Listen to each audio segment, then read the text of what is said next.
एक पूल तुटल्याची दुर्घटना झालेली आहे। आत्ता मी विभागीय आयुक्त, तहसीलदार आणि पोलीस कमिशनर यांच्याशी बोललो आहे।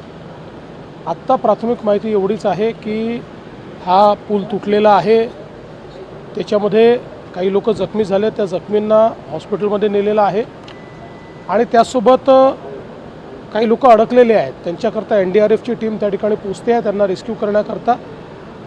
काही लोक वाहून गेल्याची शक्यता आहे, अजून त्या संदर्भातलं पूर्ण कन्फर्मेशन मिळालेलं नाही किंवा कॅज्युअल्टीजच्या संदर्भातलं पूर्ण कन्फर्मेशन मिळालं नाही, त्यामुळे या क्षणाला त्याबद्दल बोलणं हे योग्य ठरणार नाही।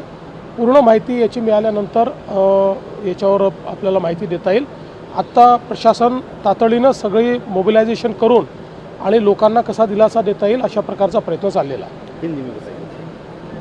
एक पूल तुटल्याची दुर्घटना झालेली आहे। आत्ता मी विभागीय आयुक्त, तहसीलदार आणि पोलीस कमिशनर यांच्याशी बोललो आहे। आत्ता प्राथमिक माहिती एवढीच आहे की हा पूल तुटलेला आहे, त्याच्यामध्ये काही लोक जखमी झाले, त्या जखमींना हॉस्पिटलमध्ये नेलेलं आहे आणि त्यासोबत काही लोक अडकलेले आहेत। त्यांच्याकरता NDRFची टीम त्या ठिकाणी पोहोचते आहे, त्यांना रेस्क्यू करण्याकरता। काही लोक वाहून गेल्याची शक्यता आहे, अजून त्या संदर्भातलं पूर्ण कन्फर्मेशन मिळालेलं नाही किंवा कॅज्युअल्टीजच्या संदर्भातलं पूर्ण कन्फर्मेशन मिळालं नाही, त्यामुळे या क्षणाला त्याबद्दल बोलणं हे योग्य ठरणार नाही।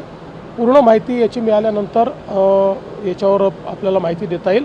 आत्ता प्रशासन तातडीनं सगळी मोबिलायझेशन करून आणि लोकांना कसा दिलासा देता येईल अशा प्रकारचा प्रयत्न चाललेला आहे।